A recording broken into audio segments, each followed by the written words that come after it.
I get Bridget Benjamin there for say it as it is, Pidgin News. And I thank all who that don't join me today for this wonderful platform. If you just did join me now, so now the button that for down, try for subscribes. I want to thank all our new subscribers and the old subscribers the day for year.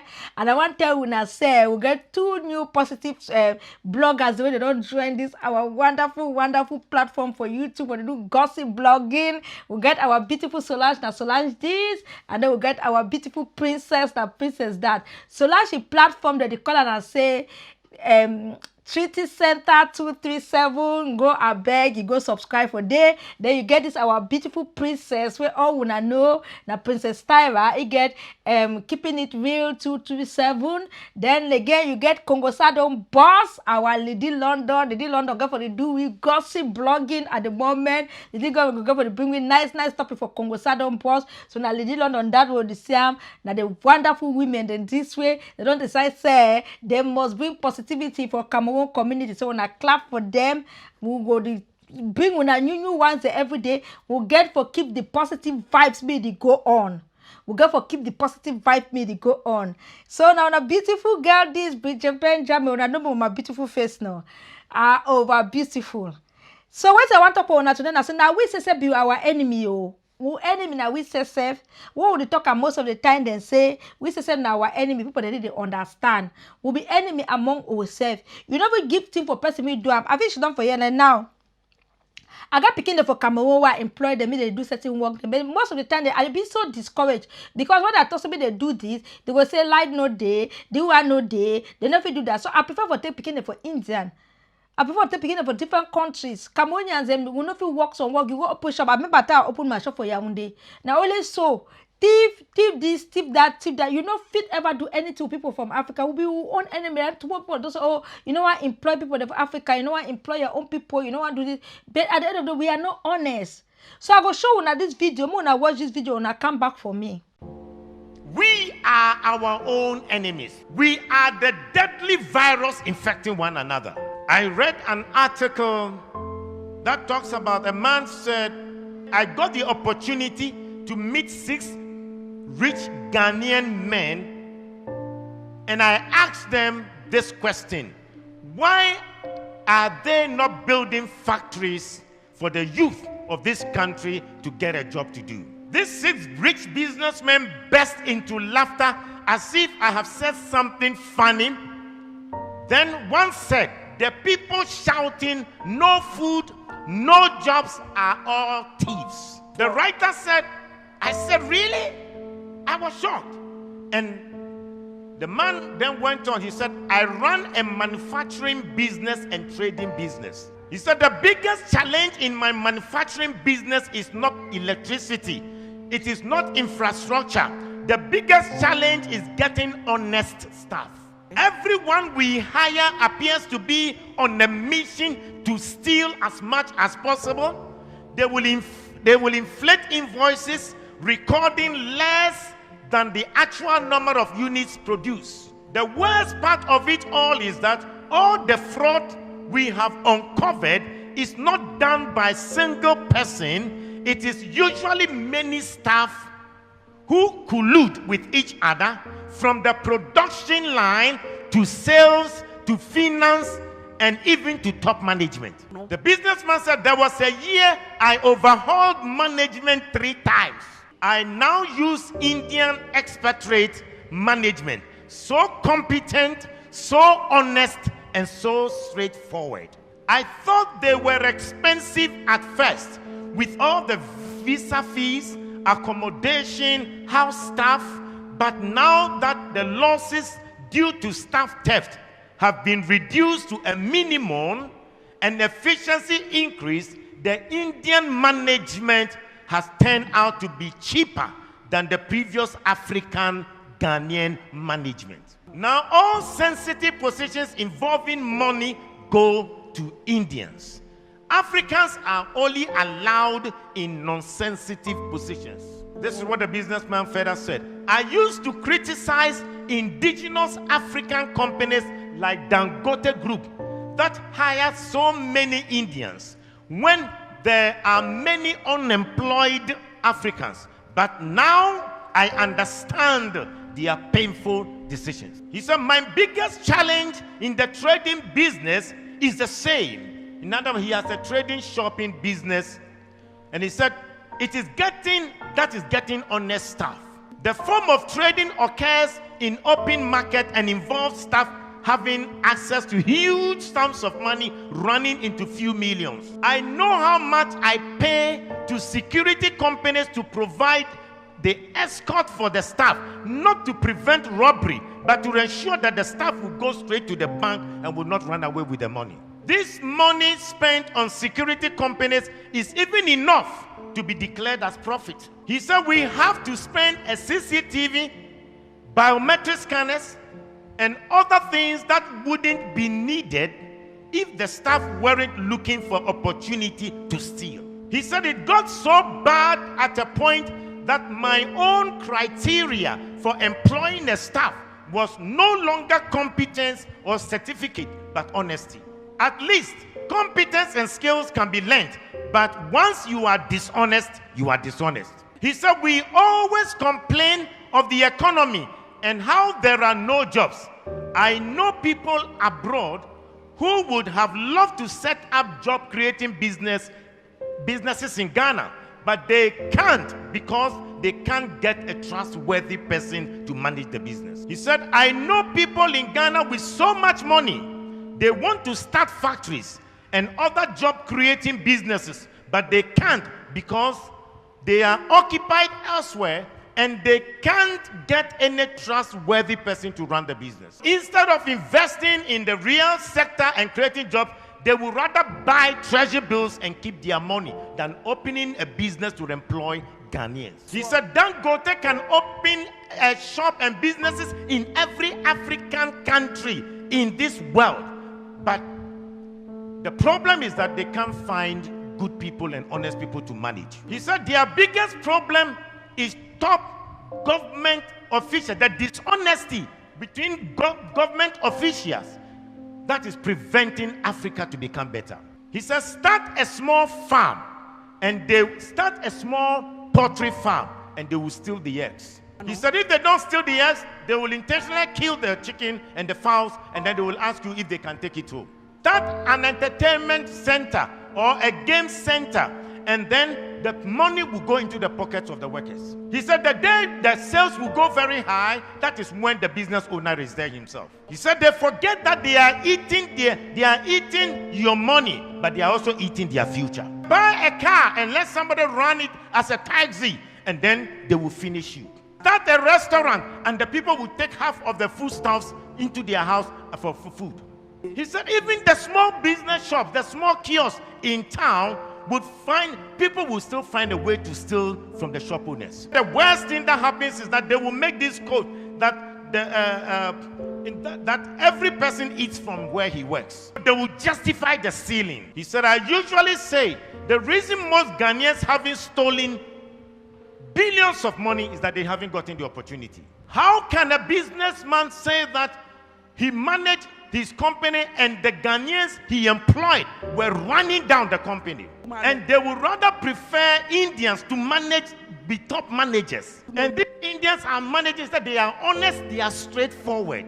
The Indians are not Christians, but most companies in Africa have trusted them because they can run their companies very well. 70% of the population are Christians here in Ghana. 17% or 16% are Muslim. You put that together, over 92% of the people in Ghana are religious. So you ask yourself the question, what is the use of going to church? What is the use of their being religious? And yet Hindus who are not Christians are more straightforward and honest to sustain a business than the people who come to church on a Sunday. We are our own enemies. The businessman said, you wonder why there are no jobs? The people you meet them on the streets, if they are asking for a job, you employ them today. Tomorrow they will run your company down. You employ members from your church and they will destroy your business for you. We are the Judases, betraying one another. We are our own enemies. Okuku seku. Okay, I don't watch the video no. When I see what that man is shock for explain them. You know, see how the slow way meet up some rich people then for Ghana and wait till the people they talk about we be our own enemies. You now see what they talk. Why did they employ Indians? Why did they bring Chinese? I mean, they can't work for them because of the honesty. The little way they pay, they be satisfied with them. But we African person, you go take person, put a manager for your place. You go only want the embezzle. Just like the government. The government didn't only to embezzle, just to embezzle. They know even want maybe for them progress. So after this, we now see what we at one talk say we be enemy among ourselves. We not like ourselves. We not like ourselves. When you want see person get a business and employ me now, so I prefer to employ more of Asians enough for work for my business online and my other business that for employ Africans. Because I don't try some few Cameroonians that work. They fail me. I get a lot of things online where I need people where every minute where I communicate with them, I need for to get them live. I don't need for say I want to call my worker. It takes 2-3 days before no day on. I want even they call you na direct. I need the mostly call. What's up? I got my business line. Why they call direct? My Irish company they get business line, so they call direct. But if you business I want you to call direct, even the direct you need to get people. How you want work? How you want me a business flow? You even get website for an African man for bill. At the end of the day, you go to Tonto. You get an app for African man for bill, and the app they ever finish. What just remain it be so disappointing. So disappointing. That's other video this too some man they complain about flights. Why fly they go for some country? They go why fly African tickets they be so expensive. The way you come out Cameroon go Nigeria, the flight ticket price I need to clap. I ask myself say when you go now for 1 hour 30 minutes flight, it be more expensive than for coming for Nigeria reach for Europe. So now watch this video come back for me. I personally want to know because I fly a lot. Why is it that it's so expensive to fly in Africa? Yeah, it's so expensive to fly in Africa because of connectivity issues. The governments in Africa are still not opening up. For instance, my country gave me the designation to fly to start the Côte d'Ivoire route. As I speak to you, it has taken 4 years. I've not started flying Côte d'Ivoire. Why? Because when we got there to set up our office, they slammed us with very highly discriminatory charges that their own airline was not paying. All they wanted to do was to protect maybe Air Côte d'Ivoire. Meanwhile, Nigeria is always playing the big brother. Nigeria allows everybody to come in freely. And Air Côte d'Ivoire was coming into my country about 4 times a day or 3 times a day. When we wanted to go to their own country, they refused us. They knew they couldn't stop us, openly. So they used other means to stop us. And when you fly into a country and you calculate your charges, and you're paying about $10,000 for one landing, all the charges you're paying, then how many people are you going to carry in that aircraft? So indirectly, they pushed us out. But we are coming back. I give all of them between now and June, if the wrongs are not put right, I will go to court and stop their airline from coming to Nigeria. Finish. Togo, we wrote to Togo. Yeah. We wanted to come and start flying Nigeria, Lagos, Lomé. They wrote back to us. I have the letter stopping us. They said no, they won't allow us. Meanwhile, Asky comes from Togo. Yeah. And they come to Nigeria as many times as they like daily. I found that very insulting. So I prepared to go to court. I was about going to the Federal High Court in Nigeria to stop Asky from coming to Nigeria. That was when they quickly wrote to us and said, okay, please start coming to Togo. So some of them are hostile to each other, and that makes it impossible for things to happen so quickly, especially the Francophone countries. With Ghana, we had no problem. Ghana has no problem coming to Nigeria. We don't have problem going to Ghana. We got our Ghanaian approval so easily. They always get their own. They are very friendly. Gambia, yes, very friendly. Freetown, yes. Senegal was another place we spent 2.5 years. That's another Francophone. Yeah, so South Africa, we got South Africa. We are flying South Africa. We're flying Johannesburg now. And we are going to restart our Dubai operations. I think tomorrow. Yeah, tomorrow. And of course, India. We came back from India 2 days ago. We want to start our Lagos Mumbai operations. Of course, Guangzhou in China. We are going there too. And you see, we want to do these flights. More people from Africa use Lagos as the hub and distribute. So EPIS is really growing just within 6 years, from 7 aircraft to about 25 aircraft. Now we have 13 brand new planes joining. That will be 38 planes, plus 10 Boeing 737 MAX, which we are still waiting to see. The serviceability of that aircraft before we now take, but we're not cancelling. Since you have love for creating jobs for Nigerian, don't you think that it's time for Nigeria to have made in Nigeria planes? I can't say that would be wishful thinking, because like I said, you don't neglect yourself or look down on yourself, but Thank you. There are more things we should do as a nation other than manufacturing planes at this stage. Like? There are a lot of things to be done. Example? Things to do with infrastructure, or things to do with manufacturing things that will create our own infrastructure first and foremost, before delving into the world of manufacturing planes. There are so many things to be done. I know you are very entrepreneurial, being a lawyer, and now you have real estate, also an airline business. I just want to know, at what age did you discover your entrepreneurial potential? At the age of 12. What was the first business at that time?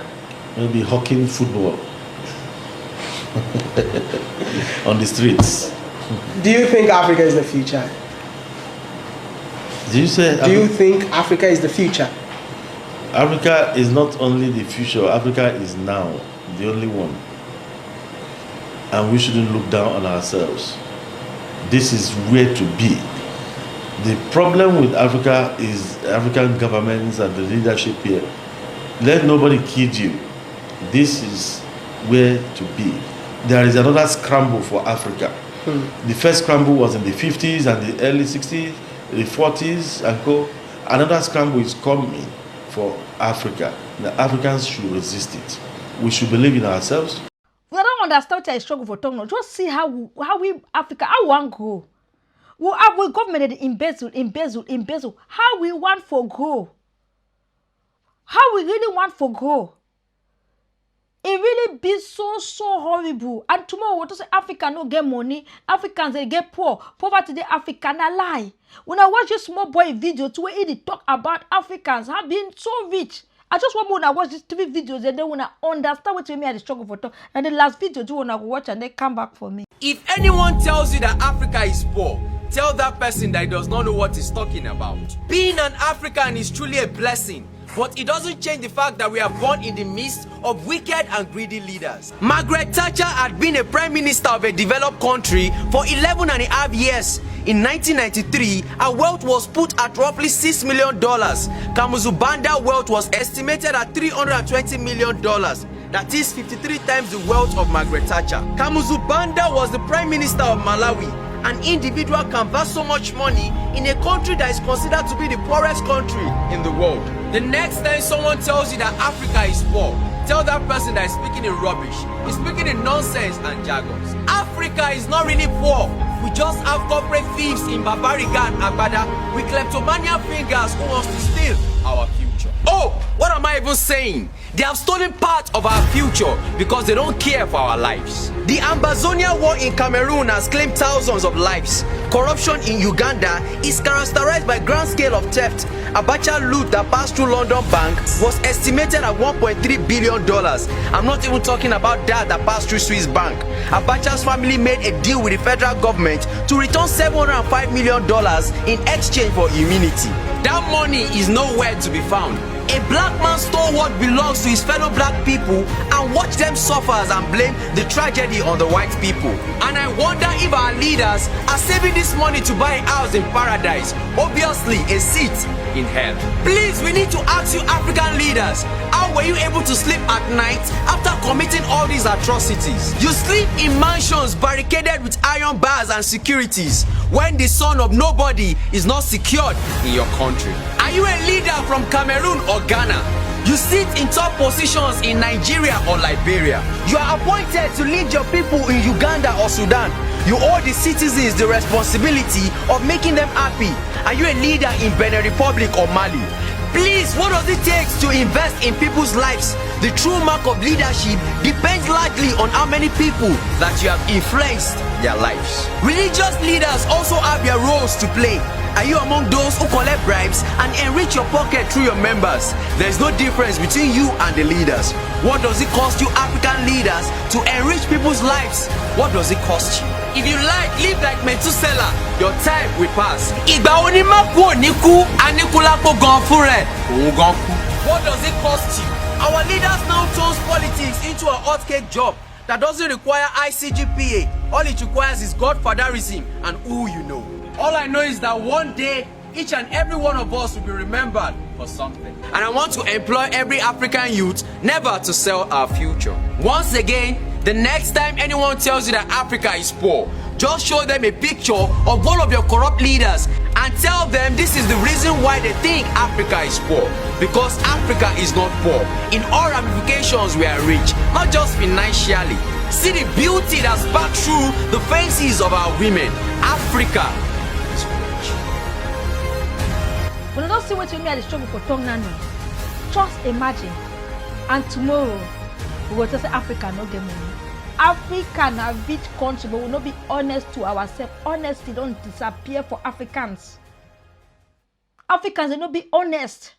Everywhere an African man is the only one embezzle and embezzle and embezzle and embezzle. They forget about their brother, forget about their sisters.